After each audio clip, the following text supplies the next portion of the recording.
Hey there, everyone. Welcome to another episode of the Managing Partners Podcast. I'm Kevin Daisey, and I'm your host. Today, I have a really cool guest who's a friendly competitor of mine to some degree. But we've built a nice little relationship and have spoke a few times, and I'm excited to have him on the show today. And we're going to be talking about some important stuff for any law firm owners that are tuning in today.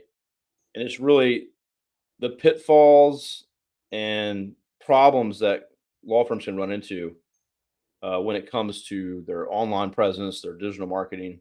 So we want to kind of talk about those things and what we see with our clients over the years, and we're going to expose some of that stuff and hopefully, allow you to avoid some of these pitfalls and issues. So Brendan, thank you so much for joining me today. Hey, my pleasure, Kevin. Thanks for having me. Yeah. So Brendan owns a digital marketing firm, and he works only with law firms. You'll know him as the Modern Firm. He's been in this business for quite a long time, so you've probably seen his name or his ads or his website. But tell us more about what you do and what law firms you help. Sure. Yeah. Thanks, Kevin. So my agency, the Modern Firm, we work exclusively with solo and small firms all around the country to help them with their digital presence. So that's branding, website, content, and online marketing. And yeah, I've been doing this for over 20 years, and got nice thing going.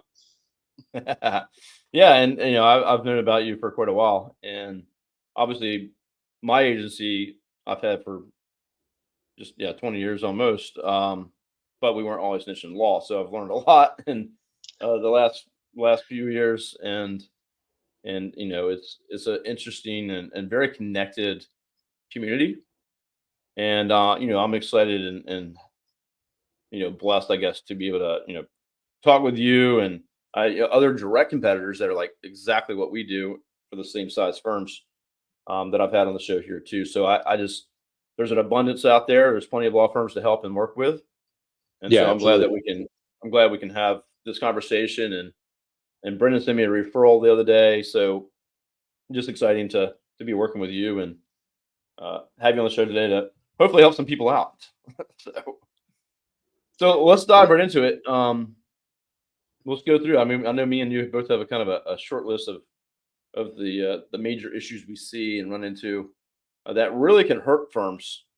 And so, what we want to do today is try to help you all out there listening avoid these issues and get control of your digital marketing. So, so you want to kick off one to get started. Sure. Yeah. Well, that's one that we both run into a lot is firms that get into sort of an onerous or overly long contract for services. Yeah. So yeah, things change fast, right? That's just day to day. Google just rolled out their AI summaries. Now they're rolling them Mhm. back. Things change all the time. When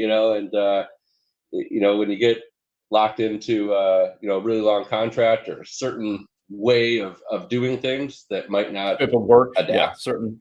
Yeah, yeah. No, a And hundred especially, percent. yeah, um, yeah, especially with us working with smaller firms on our end, they're changing all the time. They might change direction with the practice or partner up with somebody, and really can be contract like that can be really restrictive to their business needs if things change. So definitely something to watch out for. What do you see on this? Yeah, I totally agree with you on this. And so we're talking like 2 year, 3 year. There's lots of firms, bigger box firms out there like us, agencies that do that quite often. And if you've never done digital marketing, you've never really had a good website, you're just kind of getting started, you shouldn't be signing more than 12 months, to be honest with you. And until you're understanding and you got your things going. And I think you made a good point. When you're a small firm, if you're in growth mode, if you're small, that should be the case. A lot of things are changing. It's like, yeah, bringing on a partner, the firm name changes, the domain change. There's all kinds of things that may happen, and you want to avoid some of the things I just mentioned. But you're still figuring yourselves out. You might not want to be in this practice of law, maybe it's a good starting point for you. So you got to think about the business side, what brings in money, and then move into what you really are passionate about. That's fine. And I see firms all the time, especially guests on the show, that, well, I started out in this and I really did not like it at all. Right. And then now I moved into what I found over the years to be what I love to do. So there's a lot of change. So long-term contracts early on are not a very good idea. Yeah. Um, Totally agree. Yeah, we get especially some of them. You just, it's very difficult to get out of them if not impossible. Uh, some of and the so you're, not to be named firms agencies out there have rock solid contracts. yeah, yeah. And another thing to watch out related to these that we run into is that when your contract's over, it often isn't over in the way that you think it is. You might not go right to month. It might be 2 months notice, 3 months notice. So you might be thinking, oh, my contract's finally almost done, and now I can, jump ship and work with Kevin or work with Brendan, Yeah. if you haven't given the proper notice, 2, 3, 4 months in advance, then you might be on the hook for a few more months. So it's it can be pretty. You got to read the fine print. Yeah, understand your contract. Look at your the clause or for exit clause or notice. I got a young firm right now. They're two guys. They've been in business for a year and a half. They have a 90-day out, right? So they got to keep paying for 90 days to 3 more months. But they want to get started with us, but they can't double pay for 3 months, Right. and they don't get that site. And so that's another thing we can, I guess, move into here is long-term contract. Again, only good if you've been with the agency for a long time and you feel comfortable. Maybe there's a price, we have price advantages. Right. Sign a longer term, but you're comfortable and maybe you know where you're at, then I think that's a better idea to consider. But also to kind of go over to the website. So website's kind of like the tip of the spear for your online presence, right? You might have a long-term contract with a 90-day out, but you might not own the website. Right. So another big thing that I see that's a huge problem for these law firms out there is they're on a proprietary website system, and you can't take it with you. Yeah, absolutely. This is something we deal with at least a couple times a month. Is rebuilding that site. Getting something. If you can handle like a really smooth migration from old system to new system, and sort of have it cut over within a week of the end of the contract, then great. But a lot of times it's hard to make all the stars align, and you might need to keep the old site running for a little bit. Sort of has that buffer time. Or you might just want to get out and just have, I just want my website. I just want it to work. And it doesn't. Yeah, it's built in a way. Some agencies completely proprietary system. It's only going to work, if you're maintaining a monthly arrangement with them. Even some of the basic website builders we run into, Wix, Squarespace, all proprietary systems. You can't move away from those. That's on the lower end of the sort of pricing scheme. And then you have other ones that are a little bit more insidious, where they use an open source system like WordPress, but it's so customized in such a proprietary way, and they won't give you the keys to it. So they don't want you to get their background IP. Right. So so you gotta, you might own the content, you might own the images, you might even own the rights to like how the site looks, but you don't own the stuff that makes it all, work. It'd be like buying a house and they pull it all apart and pile it up on your front lawn. You go, here you go. Right. Yeah. And you don't have a plan to put it back together. Yeah, no plans, and we kept a lot of the boards too. No nails. Yeah, you got to So that's a big problem I see often. And the thing is, you got to think about this. Owners out there is that website has a certain value to it. The content, how Google has indexed the pages, and how it's been built. And if you're doing well, that's at risk. So the next agency has to look at everything and go, okay, if we make a bunch of changes, or how do we rebuild this and still maintain, or hopefully get better results, but maintain what you had so that you're not having a drop in leads, right? Or traffic. Hmm. And so it's delicate. And so, yeah, usually what you'll have to pay the other company plus pay the new company. So you're double paying probably it's, to some degree if you're in that situation. So yeah, we have to get sites ready to go. They usually have another month of payments to the other company, and then we would launch ours and replace theirs. Yeah. So there's definitely some financial, issues that you can run into there if you're on one of those platforms. Yeah. But yeah, Kevin, you raise a good point. Like from our perspective, as from the agency trying to be helpful, you're trying to take whatever good that they had from the previous relationship and then maintain and build upon that. And there's 1,000 variables, and so we're trying to change as little as possible at the beginning, right? It's like, Yeah. and We and want to it's all the maintain. stuff. Yeah, you want to, yeah. So, but it's all the stuff. How's the website coded? Is it efficient? What's the structure of the pages? What's on the pages?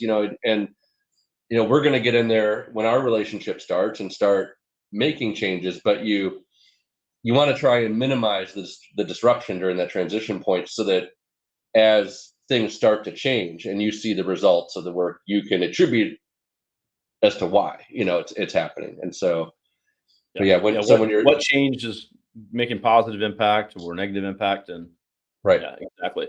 yeah, Um, so, the unfortunate thing is I also often, this has been the last like a few this year already, at least, where the site is, I mean, there's just nothing, no performance, no nothing happening, not optimized.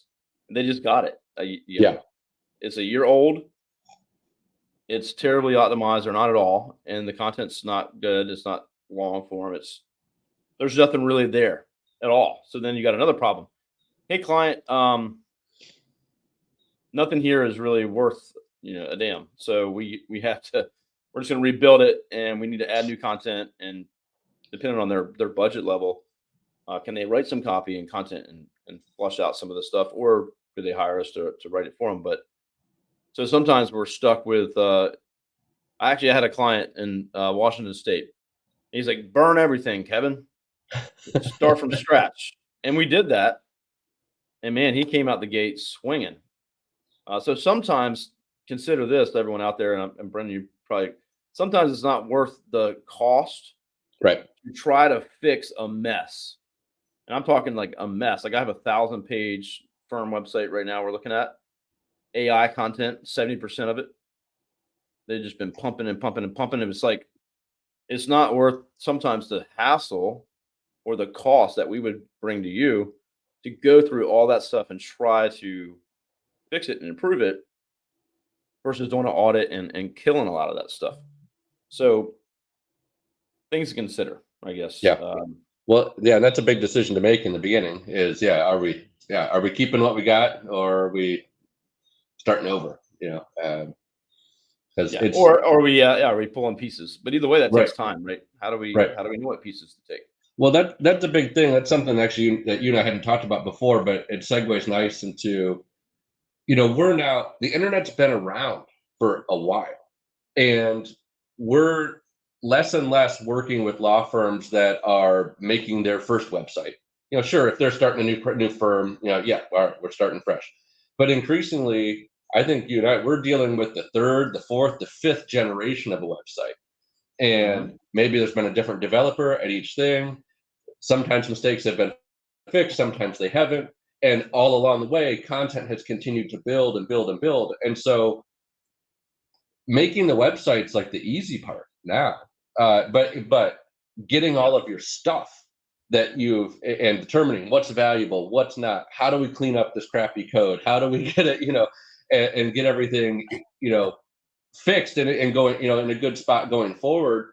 Um, I mean, we're quoting jobs now where that's the majority of the work, it yep, is yep. just straightening this stuff out because they've got 20 years of blogs and articles and history that you can't, you got to do something with. So it's a thing that I think a lot of uh, I think a lot of firms have an idea in their mind, like, oh, this is how much the website should cost, but they don't see how much more complicated it's gotten, and that each year that you're working and growing, and if you're investing in the site, it's getting more complicated every year. So that's, Yeah, and then so the mess just carries on, and a lot of yeah, agencies or coders, developers, whoever, they go, "Oh, let me just copy this over here, and bam, apply some styles, and now you have a blog, and it's all the old stuff is just brought over, right?" yeah, Google has changed. I mean, they rolled out I don't know how many algorithm changes in the last 6 months, but as of from like last August, that old content that's 20 years old, 15 years old, 10 years old, even 5 years old, or 1 year old is not going to be as effective as what we know now and how we do things. And so if you give me 1,000 pages website and you're like, yeah, it should just be a cheap, quick website. Are we trying to get results? Is SEO a factor? Like what is your goals? yeah. And how how tied are you to your old content? And I'll have lawyers be like, "Oh, we want to keep all that stuff." And it's like, there's a post from 2008 about you going to a conference. Like, there's no one going to read that. No one's looking for that. So there's always just terrible old content they shouldn't be emotionally attached to it. And if it's not performing, then you have to let that go. We have to get rid of it. So yeah, definitely things to consider. And looking at agency when they say, "Hey, here's all the work we need to do," it shouldn't be a quick flip unless you have a Yeah. very basic site that you haven't invested a lot of money into. So, so yeah, good call there. I think one of the other big things we'll segue into is probably more important than everything is the domain. Oh And yeah. I know me and you both see this often. I'm surprised by some of the size of the firms, multi-million, 7, 8 figure firms that don't have their domain in their possession or know who owns it or who bought Yeah. it. And you're talking about all their leads and traffic potentially, except for Mhm. referrals, All their email.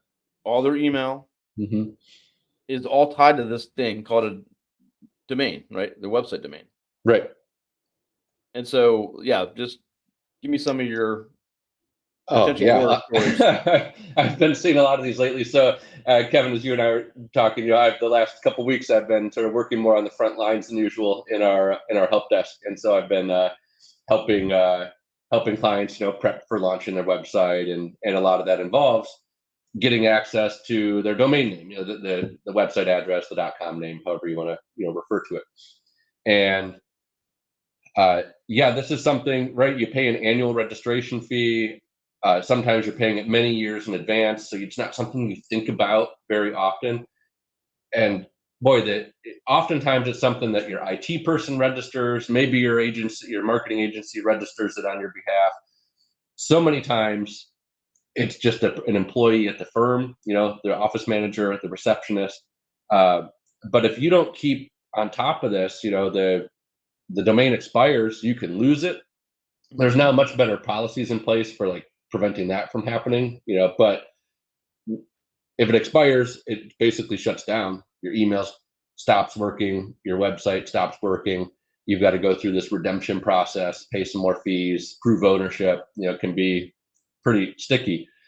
Yeah, But the and you're things that down that whole time. you're down that whole time, yeah. But the things that, I mean, just in the last week, God, this was one of the best ones.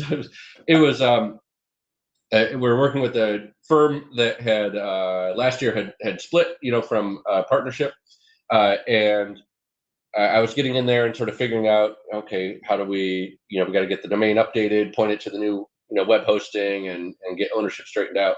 And when I got in there, at first it took a little bit of, sort of, mm, I don't know, hacking around's a little generous with the word hacking, but anyway, it's a little bit of hacking around to get in there. And then I discover the domain's actually owned by uh, the semi-estranged partner of the partner they just broke up with. So it's not even owned by an employee of it's owned by the soon to be former spouse of an ex-partner. And Oh gosh. up until that moment, that person could have done anything with the domain. They in the eyes of the registrar, they legally owned it. The firm could have eventually fought and gotten it back, but they could have been down that whole time. And just That could have been a yeah, long time, months or yeah, years. yeah. Another one, a month ago was owned by two office managers ago. So it was And their email's gone. the email's gone. Yeah, yeah. Now, You set it back up, fortunately, maybe you can recover it. Or they, but yeah. I've Fortunately, seen we were plenty of able to. IT people where they use their own personal email. Yeah, yeah, And I had one time years ago where that person no longer was alive. So it's not like you can do anything at that reactivate point. the email. Except, Yeah, and I think for them it took months and months, and they went to like the registrar and had to prove, but it was months before they got that back. So by then they already had to change over to something different. Yep. And start over again. Yeah, that's some crazy stories there with the two office managers ago. That's pretty typical. Yeah. If you had that happen and you have access to the emails, the domain's not expired, and you can still manage things. Yeah, you can go set their old email back up, get your IT people to do it, and then you can collect the forgot password email. Right. Yeah, that's what we did with that one. Just reactivated the old email and got in, but it just strike out. It's somewhat shocking to you and me because we live in this world, so we're thinking about these We're things. so delicate, right? But many firms are hanging on by a thread, technologically with their domain. So that's something. Take anything away from what I've just seen in the last few weeks is, make sure you make sure you know who owns that domain, that it's registered to a working email address, that it's paid up, that your good credit card on file. The thing we see a lot is you'll pay for it 5 or 10 years in advance, and by the time it comes up for renewal, the credit card that you had on file is expired, and so that's a pretty common one. And so you'll be getting these emails then from a place you don't really remember saying, "Hey, your card's expired," and you're like, "Oh, that must be old. Like whatever. I don't need it," and then all of a sudden the domain expires. So all of a sudden you're calling Kevin or Brendan going, "What did you do to my website?" And we're like, "What?" And then we scramble and we figure out, oh, someone didn't pay for the domain. Yeah, and that's not our problem. At that point, it's not but now we got to fix it. So, like the good stewards we are, we jump in and try to fix it. But so that it's just a big problem. And here's the thing: I'll tell one story, another one with a domain, and then I'll back it up with some takeaways. But I have a firm, a client. This is 2 days ago. It was on Friday. They called me up, and they're like, "Hey, all our stuff's down." And this is not someone that we manage stuff for. It's like something that we've done stuff for, one like a project, and that was it. And they host their own website, and so our stuff's down. So I go looking around. I do a who is lookup, and I figure out what's going on. And I say, "Oh, well, your domain lives here. Do you have a login?" No, we're trying to log in. It's not working. And then I said, "All right, where's it hosted?" They said over here. I said, "Okay." Log in there, take a look. We found where they had paid to transfer the domain from this registrar to their hosting registrar, and there's a payment like years ago. Like, all right, well, you had it transferred to them, so now it's them. They said, no, it's not us, it's them. They never transferred it. He paid. They never actually did the transfer. So the other registrar hadn't been paid in like 3 or 4 years. They just canceled the domain. Yeah. And there was all this confusion. So, but yeah, their website was down, email was down for like 3 days, 3 or 4 days. Right. But that was an anomaly there. They just never transferred it internally, even though they were paid to do it. So this is why that's why the law firms keep those fax lines going, so you can still have some form of communication when all this goes down. So again, if you're spending, some firms are spending $500, $100,000 a month, and they're driving everything to their website, or just say if you're spending $2,000 a month or $5,000 a month, what is your pain point threshold? Where's your budget? Imagine that's just gone overnight, and traffic stops or email stop. And I just don't understand how people don't take this more seriously. But when you're in startup mode, you do a lot of crazy stuff and you scramble and you set things up and you kind of go on with things. I was at a conference in Chicago, and the one gentleman that was up there speaking, he has a now successful firm in Texas, like 16 million per year revenue. He has his domain and his website in a separate LLC apart from the firm. And there's value to that domain and that website, which drives traffic and leads to his law firm like clockwork, right? So if he Mm-hmm. gets hit by a bus, his family with a trust, they actually have ownership of some of these assets that the firm will be able to still pay for and own. And he's separated it out. I've never heard anyone doing that before. Yeah, that's So fascinating. so my point is, I guess, take your domain very seriously and your website, because these are assets. If you ever want to sell your law firm, if you're in that kind of position, if you say, "Hey, I have a website and a domain that has this much value and it drives this much business," that's a part of your business evaluation. Yeah, yeah, And to have it owned by an admin that you had 3 years ago is ridiculous. So, right. Yeah. Well, and the take, like I said, some takeaways from here, beyond taking it seriously. If you're hearing this and you're suddenly like kind of in a panic, like I don't actually know who owns my domain. The word to look for, you can just Google this, is who is. HWOIS, all one word. Just do who is lookup. yep.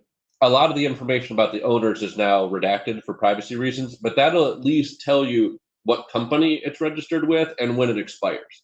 So then you Yeah. can go to that company, see if you have a login, GoDaddy, Network Solutions, Yep.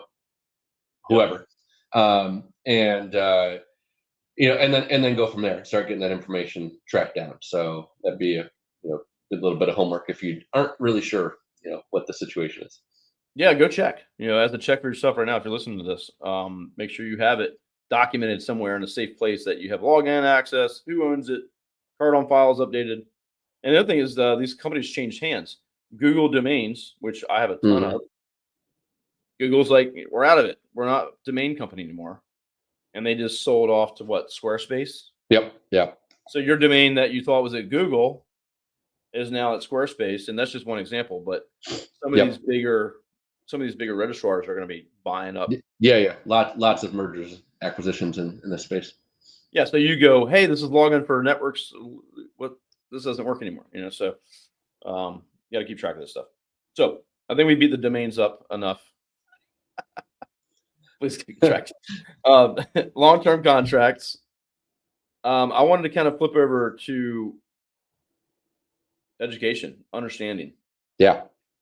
And so, what are your thoughts on that? As far as a client hires you to help them with their website and their marketing and online presence, Yeah. you know, what do you Our see? yeah, our goal, similar to yours, is to have them to be as educated of a consumer as possible. There's a lot of it's really the Wild West, and internet terms, with online marketing and all the schemes and things out there. And so you've got to, it's our goal, and I think the responsibility of firm owners or whoever's making the purchasing decisions, to get some basic understanding of how some of these things work, how Google ads work, how, what are some of the basics of just like search optimization. So you just know if somebody's feeding you a bunch of BS or not. Yeah, 100%. Because we see tons of BS, tons of people saying they're doing work, and then you go look at the website, and the website hasn't legit been updated in 2 years. How are you optimizing a website if you're not touching the website? So it's yeah, I think education is big, and you just right. You're busy. You're a firm owner. You got legal work to do, your own clients to work with. So you don't need to get so far into the weeds that you know how to do all the stuff, or but you got to have at least enough knowledge to make good decisions, and to just have your at least get your antenna going up if you're your BS detector. So Yeah, uh, I mean, you owe it to yourself, owning a firm. think about, running a business, right? All the different parts of a business. And Brendan, do you run on EOS? Yeah. Yep. Okay. So he runs on EOS, right? And we run on a modified version of EOS, if you will. But we follow traction. We've applied a lot of it. We haven't gone where Brendan has, but uh, there's parts of the business, right? And as the owner, you need to have your hands around all those things. You don't need to do those things, but you need to understand those things. So Hmm. operations, sales, marketing, administration, finance, right? So, Yep. but the marketing piece of it, you should have a general understanding. And I talk to owners all the time that really have no clue, and I find all the time, well, yeah, we're getting SEO. Okay, cool. Can we pull up your, these people are asking for help, of course, but let me pull up your invoice, or can we see that? Break it down. And they go through it, and they're like, well, it says SEM here. What's that? Well, no, I don't see anything about they're doing content, because we looked at your site. There's no new content, like you're saying. And there's tools that we can use to track a site over 30 days or whatever Hmm. while we're talking to a prospect, and be like, nothing has changed at all. Like, so if your agency hasn't done anything in 30 days, you're paying them on a 30-day basis. There's a problem, right? If there's no new content coming out, if there's no optimizations and changes or reporting on that, there's a problem. So I just get back to education and understanding your scope of work, and then also what the work is and what to expect. And again, you don't have to be an expert at it, but you need to be able to know what's happening and call bullcrap when, you know, like you said, your Yeah. detector's going off. So A lot of it just, I think there just gets to be this complacency, or just it's just because the attorneys are busy, but I think in the earlier days of like the SEO and the online marketing world, it's more of a pattern of like set it and forget it, or like get it. Okay, we've got you to the rankings, and now the agency's perspective is like, all right, well they got the rankings, so like whatever, we're just gonna do, like as long as the rankings are there, we're gonna let it coast, for a while. yeah, Or they like with keep the up. ads, all right, we got the ads going, we're gonna let it coast, but there's no coasting anymore. This stuff, Ads don't coast for very long at all. I mean, nothing. Yeah, if yeah, they work this week, you got, that's a huge problem. So, I mean, I've seen tons of times, and this is actively right now, where there's nothing being done. Like they're yeah, not even like they're literally getting paid and doing nothing. Nothing. SEO is a big one because SEO is so hard to understand and people don't get it that they're just like, and it takes time. So then it's like easiest thing to hide. right. Where you're paying us, we're doing work, and you can't see it, you can't feel it, you don't know what's going on. So it's just you just stop, you don't worry about it. And so that's the biggest thing I see is nothing's really being done. They're not building links. They're not running new content. There's no process for approval of content. Right. Um, Following ABA guidelines and ethical rules. There's a million things. It's just let's forget about the ones that are really good out there doing the good job. There's so many that just they're not even doing anything like Right. at all. Right. And that might be surprising to some of you listening, but I see it every day. I'm helping a guy right now. He's not even a client. Multiple conversations. Have my team look at this stuff, telling him like how this should work and what he should be expecting. And just giving him free information. But he might become a client at some point. But I just hate seeing it, and it's Right. it's pretty common. Yeah. I would say. It's like I'm a total softie for when somebody's just getting like taking it raked over the coals. I'm like, oh, I just can't stand this. But yeah, we've seen it like you all the time of just they say they're doing work and they're like materially not doing any work. Yeah. Or right, they don't have all these other things and these other systems in place for like handling the content. They're just spewing out sort of like whatever. Yeah. We had a client we just signed on with that their old agency was just putting up content without any approval, sometimes for practice areas they didn't even practice.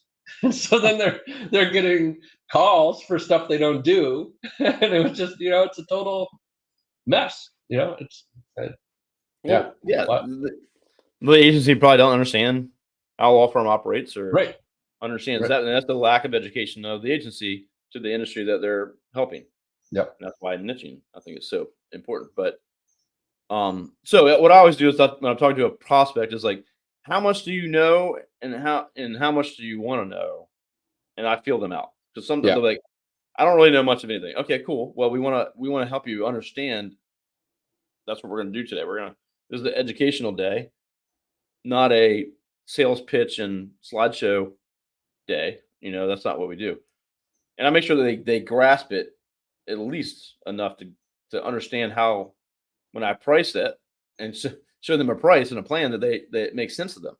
Like how would you know how to buy something or how much you should spend if you don't Right. understand it? Well, and that gets I mean, the education's so huge because at the end of the day, these firms have to try and they're pulling multiple quotes and proposals and all that, and it's very difficult to do apples to apples comparison. It really We is. all have Every agency has different methodologies, different approaches, different strategies and philosophies of how they approach the work. There's many ways to get it done and do it well, and so but the education is sort of what helps you go from apples to oranges to apples, understand like Absolutely, how to weigh different absolutely. things. So do your due diligence. And I've seen where it's like literally like it just says search engine optimization. It's like they're like, oh well, we're getting the same thing you're offering. Yeah, yeah. What's in there? Right? What are they actually doing? And so, it gets frustrating for me sometimes when I see stuff like that. And they might go with that other agency because they're cheaper. Right, right. But there's no understanding. And sometimes the clients or the prospect, I guess in this case, they don't care to take the time, and you can't get through to them, and that's fine. They're probably not a good fit anyway. They're just looking for the next solution to jump over to, and you really everyone list your law firms out there, owners, lawyers, like take your time, understand it before you switch, just and then switch again and then switch again, and you end up with that website that's been Hmm. touched by 5 different agencies in 6 years. Think about an employee.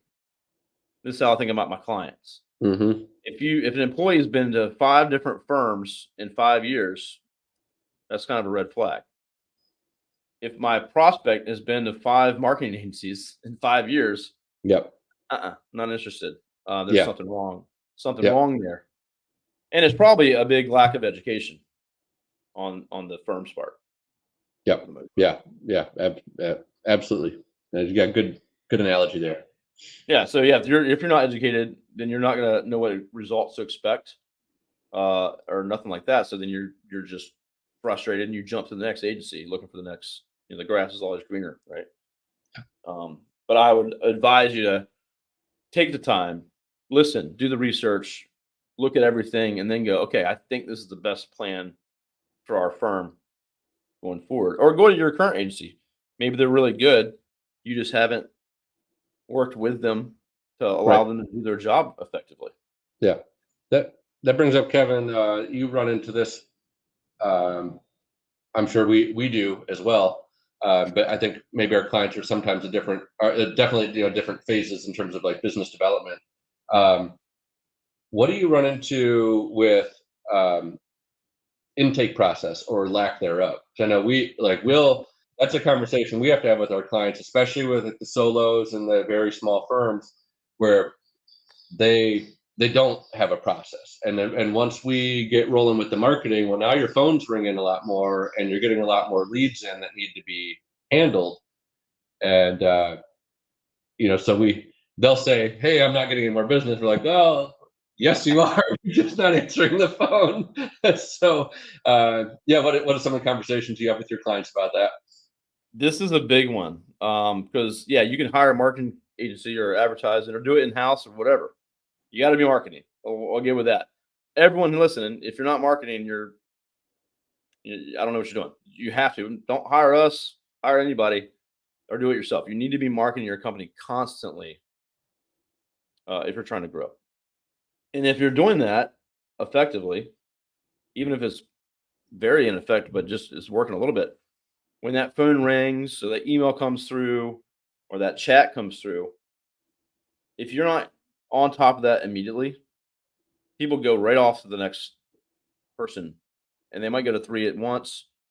But how you respond, not just if you respond, that's the first step, but how you respond. And so that means you have to have a process and what you're going to say and how you're going to take that person from having a question to they're interested and they sign up and agree to come meet or do a virtual meeting, right? So I see all the times phones don't even get answered, text messages or the chat boxes that are left unanswered. You can track all this stuff, right? Yep. Hey, we sent you this many calls in the last week. How did this go? Or I don't remember getting any of these calls. You know? So, my phone's on do not disturb all week. You know. So as an agency or with us working with someone, when we're first starting with them, that's the first things we're looking for. Is hey, we set up your call tracking. We're going to set up your chat. We're going to do all these things. Who's handling that? Who does it go to? And we start to really find out real quick that either there's a rock solid process or there's no process at all. Yeah. And if you're the attorney and you're in court, those phone calls go unanswered. They're not just going to leave a voicemail and wait for you to come back at 3:00 and still be ready to sign up with you. Yeah. So massive problems there. Huge. I mean, I had a podcast with Ben Leader recently. Runs a PI firm down in North Carolina. Great episode, all about intake. And one of the things he did, his firm was at 170 cases per year for like 6-7 years. Never really, moving much at all. And he couldn't figure out what was going on. And they were marketing, TV, billboards, all this stuff. And he dug into his intake and he brought in an intake consultant. So those exist out there. And just by fixing their intake, they went from 170 to 3-something to 530. No more marketing, no extra spend, no more extra advertising. Everything stayed the same. So they went from 170 to 530 cases with the same exact budget by fixing their intake system. Yeah. Yep. Wild. Yeah. No. So what do you see? Well, we had a similar. This was now like a famous company story, but like in our own just sort of history and culture. But when I was setting all of this up and we were just a few employees, we made the decisions that a lot of firms do. We went with a very typical, like Ring Central, type provider. We're like, all right, we need phones. Our team's all remote. So I was like, great, this gets everybody a phone line and it's a very simple, like, tree, hey, thanks for calling the Modern Firm. You interested in signing up, press 1 if you got support, press 2 if this is an emergency, press like support emergency, press 3. It was dead simple. It was like 15 seconds to get that message out. And then I then you set it up and you're like, all right, well, it's working, and then and sure enough, emergencies would come through, sales would come through, this and that. And then I went and looked at, I can't even tell, it's embarrassing how much time went by, but I went and looked at like the call logs. 50% of the people were hanging up. Just didn't like a phone tree or whatever, I want someone to answer the phone. Yeah. I switched that day to a live reception service. Similar to your person that you were just talking about. You're like, oh, all of a sudden a lot more is coming through, and yeah, we've used a live reception service ever since. Yeah, who do you use for everyone out there? We use Lex Reception. We used Ruby for quite a while. It's pretty popular in the legal space. So Ruby, I actually met with them in person recently. Ruby's a good service, or Posh is it? Yeah, they own the same brands actually. Oh, cool. Yeah, there's a lot of good ones out there. We use Ruby, and cool. Regardless of what you use, if you can't be in the office all day because you're out doing work or you're in the courts or whatever, or you even meet with a client right this second, right? Or I'm recording this podcast right now for 45 minutes or so. Who's picking up those phone calls if one comes through? And these call services are great because they only charge you for the time that's being used, Right. for the extra hours and calls that, so it's just always there for you. Yeah. Like And with Lex now, we've got 24/7, coverage, which is great. And then in terms of like takeaways, you can set all this stuff up, but then um, test it.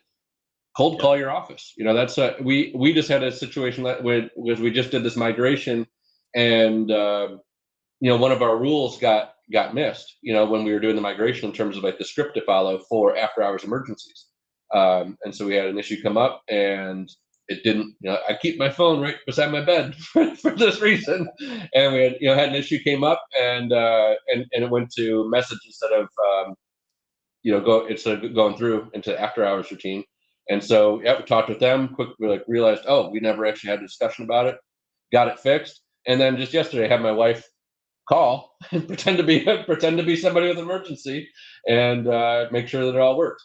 So that's the other thing too with the intake is you set it up, but then test it, test your contact forms, test your chat, test your phone, make sure that it's all working how it's scripted and how it should work. Make sure that the people are friendly as you expect. We'll give our clients feedback. If we're calling them and it's a grumpy receptionist, we're like, you might have talked with that person. that costing you lots of money. Yeah. No, so that's a great point. Test it because you set it up, and I mean honestly, test it often. Like I know we have checks like website forms. Yeah, absolutely. WordPress. We build on WordPress. Everyone out there, I would get a WordPress site because you can, Brenda can be working on it, and then you come over to us, and then we can work on it. Another tip there, but check your stuff. Like your forms on your website could work just perfectly today, and then their plugins, their software, they can break, or email address that it went to changed. The server, the IT guy goes, "Oh, we don't need this email anymore." Yep. So there's so many little things where your leads can just be cut off, and months could go by, and you had that sinking feeling like, "Ugh, I've been missing half my calls for 6 months." Yep. That's a big deal. But yeah, no, tons. Yeah, with the contact forms is a huge one. Tons of variables in play with that. Not only the plugin, the email addresses it's going to, and then once the email's sent, it's got to get received. It can get tripped up in a spam filter. Yeah, the IT guy nukes an account. It was going to some old employee that was forwarding. It's no longer forwarding anymore. Just your domain, just because say you send a bunch of newsletters to clients or something like that, your domain sometimes it can be flagged for spam, or it can be blacklisted. And now your forms aren't coming to you, or the emails aren't going to your clients. There's just so many little things, but make sure that on a monthly basis, I know within like our reports for our clients is we do a blacklist check for your domain, and if there's a problem, we got to go address it. But just simple things like that can literally just stop all your leads from coming in, just because you're not checking on things. So, yeah, and mystery shop your business is great. Yeah, that's fun.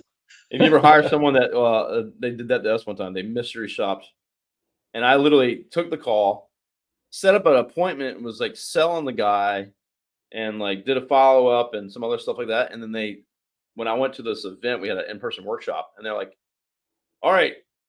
And he told me like, "Hey, we called you, and here's who we said we were, a law firm, and blah blah blah." And I was like, "Oh, you got to be shitting me!" It's like it was legit. Like I did like a whole like pitch and follow up. They tracked everything. How did you follow up? Did you follow up? Yeah. How long did it take to answer the phone?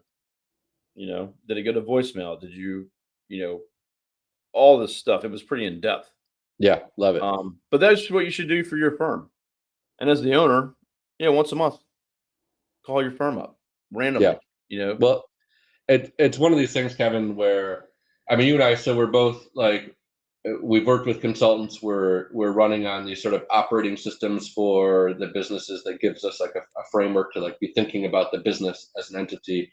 And that's something I think, I don't know, one of the phrases we took from EOS that was really helpful is like, working in the business versus working on the business. And it's just like you got to shift gears every now and then and think, what's the business need? Because it's so easy to just your days go by and you are busy with client work, and doing the things that the business does. And, just to shift gears and be like, all right, I'm going to take a couple hours and be like, what's the business need? And yeah, I am going to mystery shop it. I'm going to test this out. I am going to I mean, see, we're if I constantly, own my name or not.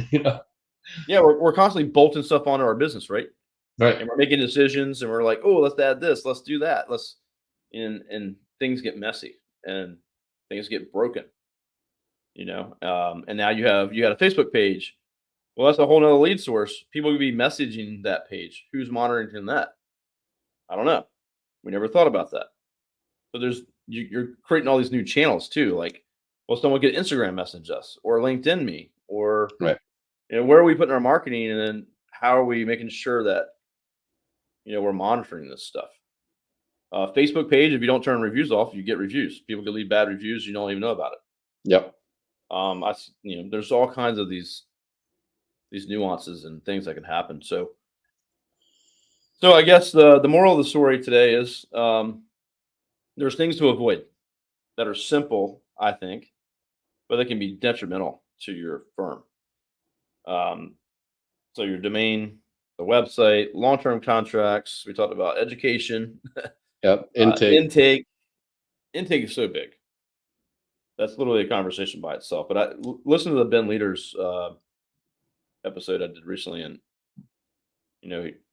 he brought in third party help. I mean, it was amazing what they've been, and they keep paying them constantly. Yeah. So it's not like they just figured it out and they're done. They're constantly working on how do we improve it? Right. How do we make a better experience for our clients? Better than it was last month and the month before that. And that's, with Brendan, his company, like that's what your website, that's part of your client experience. Yep. Absolutely. How they find you, interact with you. Is it easy? Do they got a real person on chat or phone, or is it all AI and automated? Think about those things. Anything else you want to add, Brendan? I think it's good, man. We can talk about this stuff all day. This is really, it's a very self-serving episode, because if these problems could go away, we could focus so much more on the marketing. But these are things that, and it shouldn't. Don't feel bad, or that you're alone if you've made one of these mistakes. I mean, we've both made these mistakes. So these are very, very common and things to fall into, but pretty straightforward things to resolve. But it's like I said, it's a small thing, it's a small thing that can lead to a really outsized problem. Absolutely, yeah. So I would say, yeah, if you're listening right now, good low hanging fruit. Yeah, if you're listening right now, just be like, take a minute and go, I'm going to get a handle on my marketing. As the owner, at least your hands on it. Okay, I know my domain's over here, it's secure. Check, boom, good. My website, do I own it? Do I keep it? Mm-hmm. Is it at risk? Find that out. Do I understand what's being done at all with my marketing? Is there a strategy that clearly shows me what's happening, so I can at least put my finger on things where I'm like, I don't see why we're doing this, or this isn't working. And then your intake, all that stuff you're doing marketing wise, it's either getting used properly and giving you a return on your investment, or there's just money going out the cracks. So the intake is a big part of it. And I've never seen anyone have a perfect intake system. Like, it's constantly should be improved. Mm-hmm. So, and if you're a small firm, I think Ruby or Posh and all, I mean, very inexpensive. I mean, you're talking about your time as an attorney, how much you charge per hour.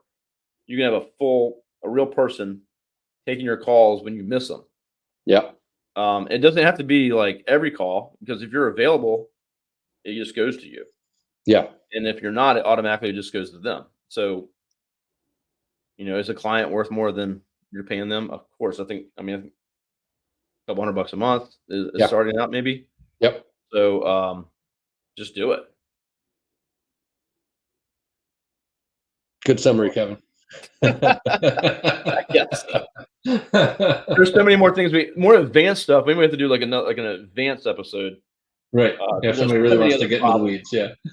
There's so many other more technical problems with like Google Ads and content and SEO and all this other stuff that we could get nerd out probably. But these are the basics. So, Brendan, what are you going to leave us with? Oh, do I want to leave you with? I think you did a nice job with it. Just um, take the time to check these basics. That's you can really save just so much headache, down the road for yourself, for the vendors you're working with, by just getting some of the, just having a handle on some of these really, really basic things. And not you'll sleep better at night. Just do one. These are these are things just nice to know that these things are buttoned up, being done well, that you've made good decisions with the people you're working with, and that you're sort of that Yeah, you'll be able to sleep at night saying you got a solid foundation. So as you're growing your marketing and doing more things, that you at least know the foundation things. It can't just blow up every night. So right. the domain expires or whatever. So cool. Well, I love it. Maybe I'll have to write up a list in this when we post it live and give people a little takeaway. Maybe we can collaborate on that. So Sure, you got it. Everyone, hey, thanks so much for tuning in and listening to us rat off all this stuff. But it's important. We see it all the time. I mean, literally almost weekly for me sometimes. One of these things Same. is a problem. So it's not like you listening don't have a problem. There's probably problems out there. So take it serious. Get your hands around it. So, all right, everyone. Well, thank you so much for tuning in. I appreciate it. Appreciate everybody here. And Brendan, thank you so much for joining me today. Everyone have a great day. You can stay on with me. We'll talk backstage. And we will see you soon on the next episode.